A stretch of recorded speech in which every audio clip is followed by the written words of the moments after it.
이곳에서 본 상담자는 상담에서 내용보다는 가치 판단을 다루고자 한다. 우리 모두가 이미 알듯이 도덕의 가치 판단의 내용과 형식이 있다.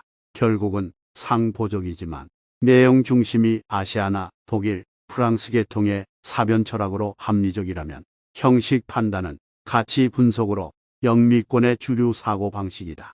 물론 내용이 먼저 있고 추후에 형식이 있는 것이지만 그 내용의 풀이엔 형식이 근원적인 쟁점으로 자기 판단을 유도한다. 이를 염두에 두면서 본인은 여러 상담을 진행하고자 한다. 하나의 쉬운 예로 접근을 해보겠다. 비일비재하지만 잘 다루지 않는 주제와 내용이다. 살펴보면 주변 및 여러 본인들에 해당하는 피할 수 없는 주제이다. 예를 들어 자식의 앞길을 막는 부모의 형태들에 대해 살펴보자. 부모들 가운데 많은 수가 자식들의 앞길을 막고 있다. 자라나는 아이들은 주변 환경에 따라 정체성이 판가름이 난다. 그 아무리 총명해도 후석기 시대에 태어나면 후석기인이 되는 것이고 신석기 시대에 태어나면 신석기인이 되는 것이다. 같은 시대라도 황족으로 탄생하면 그 아무리 바보라도 황족이 되는 것이고 부모가 노비면 그 자식도 그냥 노비가 되는 것이다. 이처럼 아이들의 정체성은 그가 처한 환경에 의해 완전히 결정된다. 같은 시대 같은 신분이라도 지역에 따라 또 갈라진다. 미국에 태어나면 미국인이 되는 것이고 한국에 태어나면 한국인이 되는 것이다. 그 애는 끝이 없다.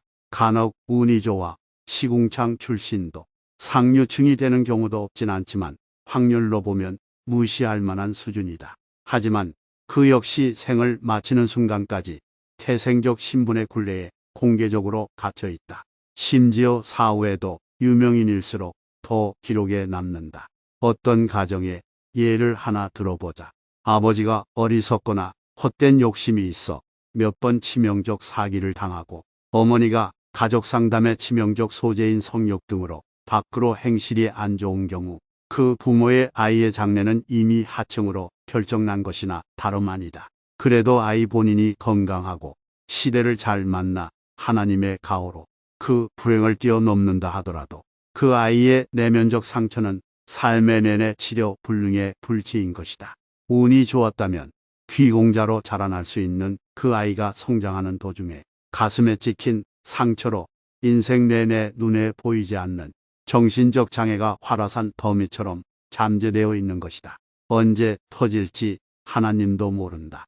성년 후 종교로도 이를 치유할 수도 있으나 세속 종교보다는 본인의 각성과 깨달음으로 나아가는 것이 훨씬 더 고급적이고 수준이 높다고 할 수 있다.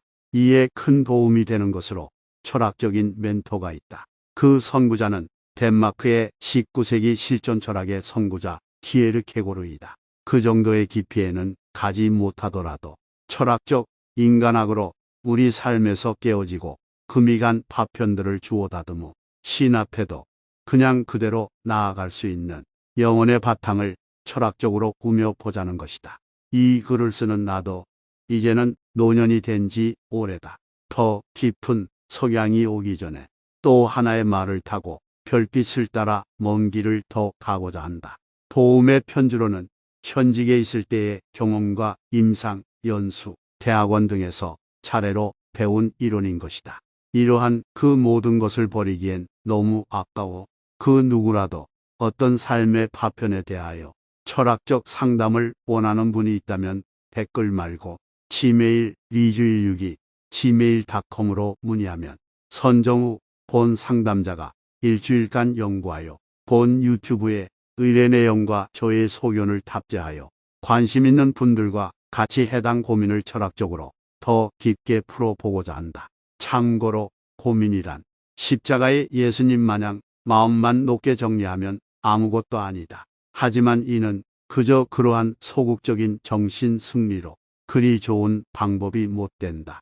그에 대한 보다 나은 구체적이고 실제적 풀이는 유대인들의 스승인 랍비들처럼 집단지성인 탈무드 같은 담론 방법도 그 하나의 풀이가 될 것이다. 물론 의뢰인은 익명 처리가 당연하다.